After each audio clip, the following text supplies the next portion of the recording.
Keeping house for a jovial bachelor doctor gave new elements of understanding to Anna's maiden German mind. Her habits were as firm-fixed as before, but it always was with Anna that things that had been done once with her enjoyment and consent could always happen any time again, such as her getting up at any hour of the night to make a supper and cook hot chops and chicken fry for Dr. Sonjin and his bachelor friends. Anna loved to work for men, for they could eat so much and with such joy. And when they were warm and full, they were content and let her do whatever she thought best.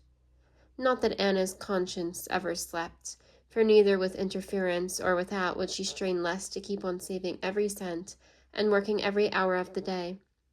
But truly she loved it best when she could scold.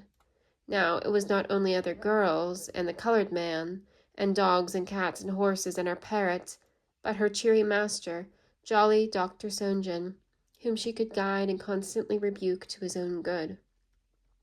The doctor really loved her scoldings, as he loved his wickedness and his merry, joking ways. These days were happy days with Anna. Her freakish humor now first showed itself. Her sense of fun and the queer ways that people had that made her later find delight in brutish, servile Katie and Sally's silly ways, and in the badness of Peter and of Rags. She loved to make sport with the skeletons the doctor had, to make them move and make strange noises till the Negro boy shook in his shoes and his eyes rolled white in his agony of fear. Then Anna would tell these histories to her doctor. Her worn, thin, lined, determined face would form for itself new and humorous creases, and her pale blue eyes would kindle with humor and with joy as her doctor burst into his hearty laugh. And the good Anna, full of the coquetry of pleasing, would bridle with her angular, thin, spinster body, straining her stories and herself to please. These early days with jovial Dr. Sonjin were very happy days with the good Anna. All of Anna's spare hours in these early days she spent with her friend, the widow, Mrs. Lentman. Mrs. Lentman lived with her 2 children in a small house in the same part of the town as Dr. Sonjin. The older of these 2 children was a girl named Julia and was now about 13 years of age. This Julia Lentman was an unattractive girl enough, harsh-featured, dull, and stubborn as had been her heavy German father. Mrs. Lentman did not much trouble with her, but gave her always all she wanted that she had and let the girl do as she liked. This was not from indifference or dislike on the part of Mrs. Lentman. It was just her usual way. Her second child was a boy, 2 years younger than his sister, a bright, pleasant, cheery fellow, who, too, did what he liked with his money and his time. All this was so with Mrs. Lentman because she had so much in her head and in her house that clamored for her concentration and her time. This slackness and neglect in the running of the house and the indifference in this mother for the training of her young was very hard for our good Anna to endure. Of course, she did her best to scold, to save for Mrs. Lentman, and to put things in their place the way they ought to be. Even in the early days when Anna was first won by the glamour of Mrs. Lentman's brilliancy and charm, she had been uneasy in Mrs. Lentman's house with the need of putting things to rights. Now that the 2 children growing up were of more importance in the house, and now that long acquaintance had brushed the dazzle out of Anna's eyes, she began to struggle to make things go here as she thought was right. She watched and scolded hard these days to make young Julia do the way she should. Not that Julia Lentman was pleasant in the good Anna's sight, but it must never be that a young girl growing up should have no one to make her learn to do things right. The boy was easier to scold, for scoldings never sank in very deep, and indeed he liked them very well, for they brought with them new things to eat, and lively teasing and good jokes. Julia, the girl, grew very sullen with it all, and very often won her point. For after all, Miss Annie was no relative of hers, and had no business coming there and making trouble all the time. Appealing to the mother was no use. It was wonderful how Mrs. Lentman could listen and not hear, could answer and yet not decide, could say and do what she was asked, and yet leave things as they were before. One day, it got almost too bad for even Anna's friendship to bear out. Well, Julia, is your mamma out? Asked Anna one Sunday summer afternoon as she came into the Lentman house. Anna looked very well this day. She was always careful in her dress and sparing of new clothes. She made herself always fulfill her own ideal of how a girl should look when she took her Sundays out. Anna knew so well the kind of ugliness appropriate to each rank in life.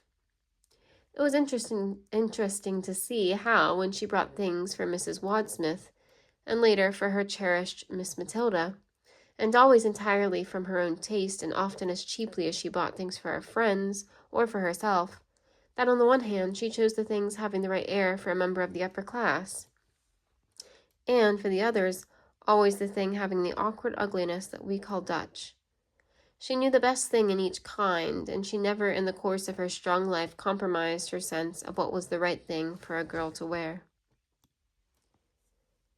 On this bright summer sunny Sunday afternoon, she came to the Lentmans much dressed up in her new brick-red silk waist trimmed with broad black beaded braid, a dark cloth skirt, and a new stiff, shiny black straw hat trimmed with colored ribbons and a bird. She had on new gloves and a feather boa about her neck. Her spare, thin, awkward body and her worn, pale yellow face, though lit up now with the pleasant summer sun, made a queer discord with the brightness of her clothes. She came to the Lentman house, where she had not been for several days, and, opening the door that is always left unlatched in the houses of the lower middle class in the pleasant cities of the South, she found Julia in the family sitting room alone. "Well, Julia, where is your mamma?" Anna asked.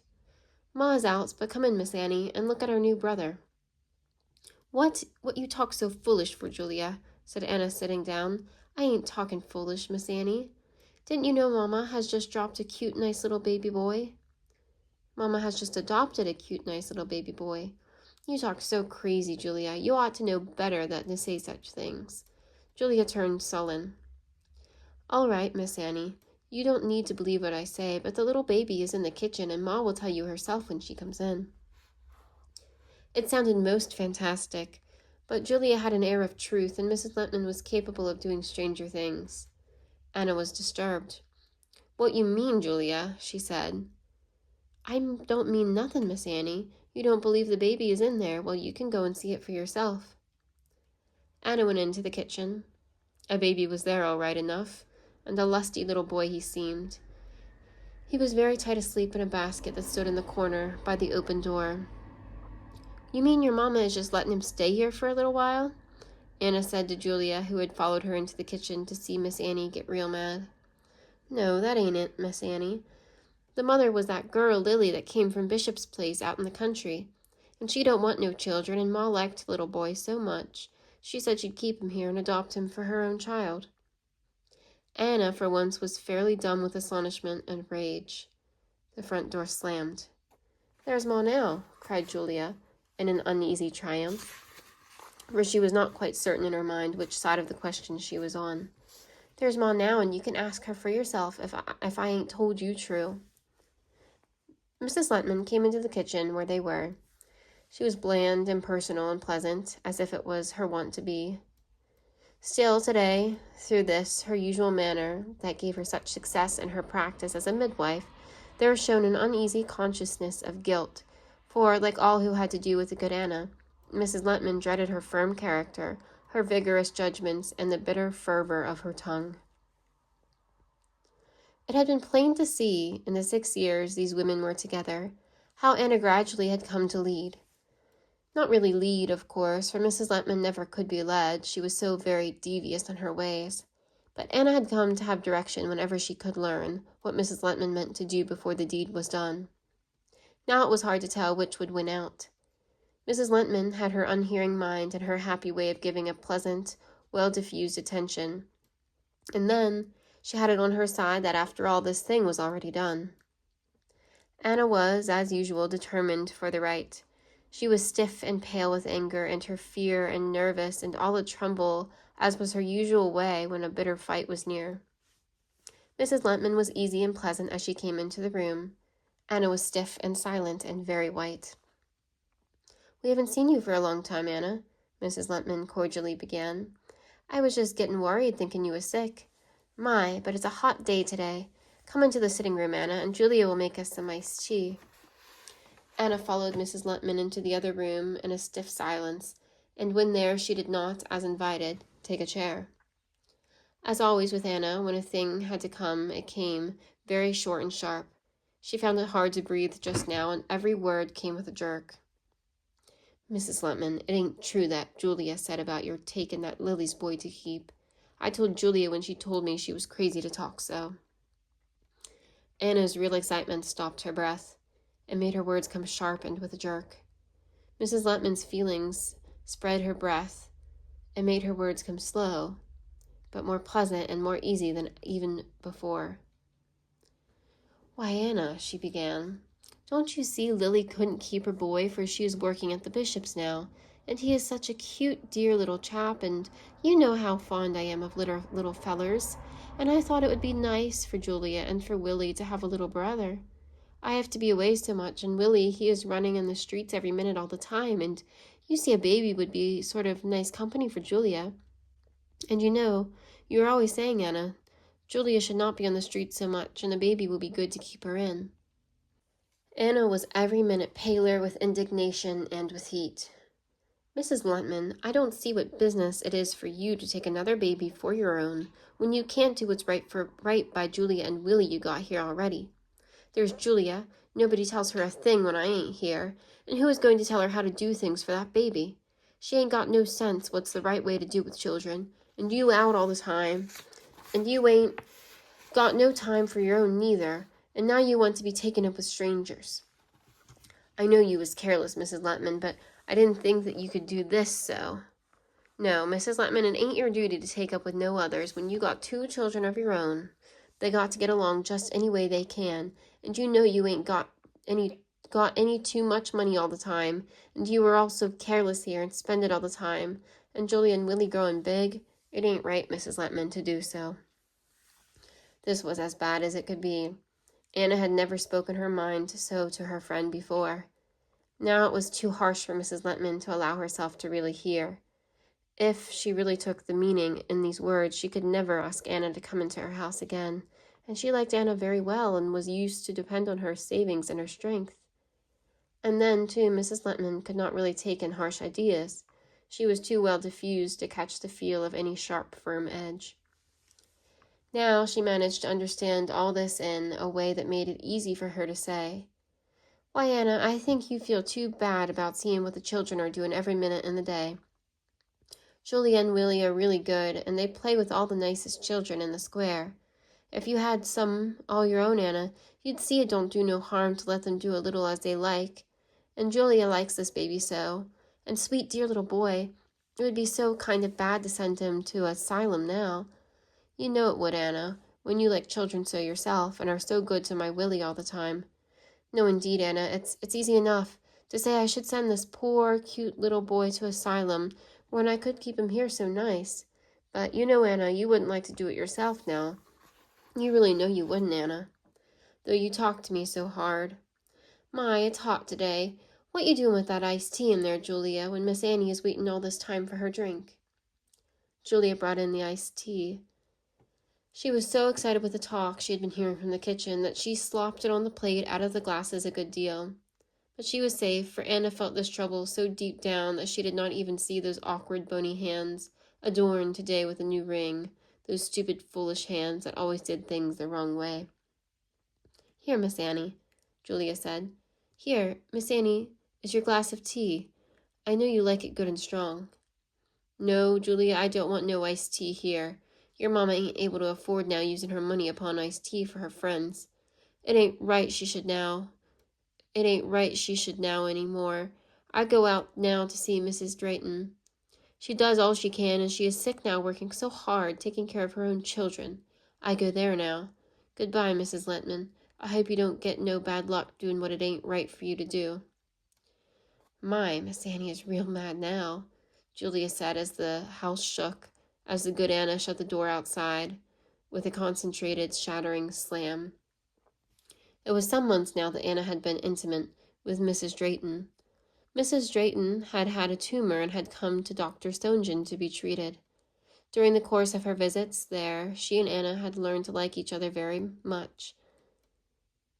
There was no fever in this friendship. It was just the interchange of two hard-working, worrying women, the one large and motherly, with the pleasant, patient, soft, worn, tolerant face that comes with a German husband to obey, and 7 solid girls and boys to bear and rear, and the other was our good Anna, with her spinster body, her firm jaw, her humorous, light, clean eyes, and her lined, worn, thin, pale, yellow face. Mrs. Drayton lived a patient, homely, hard-working life.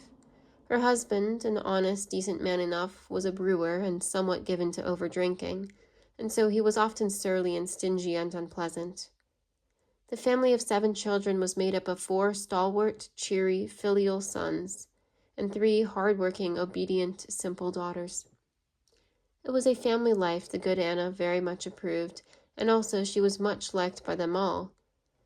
With a German woman's feeling for the masterhood in men, she was docile to the surly father and rarely stubbed him the wrong way. To the large, worn, patient, sickly mother, she was a sympathetic listener, wise in counsel, and most efficient in her help. The young ones, too, liked her very well. The sons teased her all the time and roared with boisterous pleasure when she gave them back sharp hits. The girls were also good with her scoldings. Here were only in the shape of good advice, sweetened with new trimmings for their hats and ribbons, and sometimes on their birthdays bits of jewels. It was here that Anna came for comfort after her grievous stroke at her friend, the widow Mrs. Letman. Not that Anna would tell Mrs. Drayton of this trouble. She could never lay bare the wound that came to her through this idealized affection. Her affair with Mrs. Letman was too sacred and too grievous ever to be told. But here in this large household, in busy movement and variety and strife, she could silence the uneasiness and pain of her own wound. The Draytons lived out in the country in one of the wooden, ugly houses that lie in groups outside of our large cities. The father and the sons all had their work here making beer, and the mother and her girls scoured and sewed and cooked. On Sundays they were all washed, very clean and smelling of kitchen soap. The sons in their Sunday clothes loafed around the house or in the village, and on special days went on picnics with their girls. The daughters in their awkward colored finery went to church most of the day, and then walking with their friends. They always came together for their supper, where Anna almost always was welcome. The jolly Sunday evening supper that German people love. Here, Anna and the boys gave it to each other in sharp hits and hearty, boisterous laughter. The girls made things for them to eat and waited on them all. The mother loved all her children all the time, and the father joined in with his occasional unpleasant word that made a bitter feeling, but which they had all learned to pass as if it were not said. It was to the comfort of this house that Anna came that Sunday summer afternoon, after she had left Mrs. Letman and her careless ways.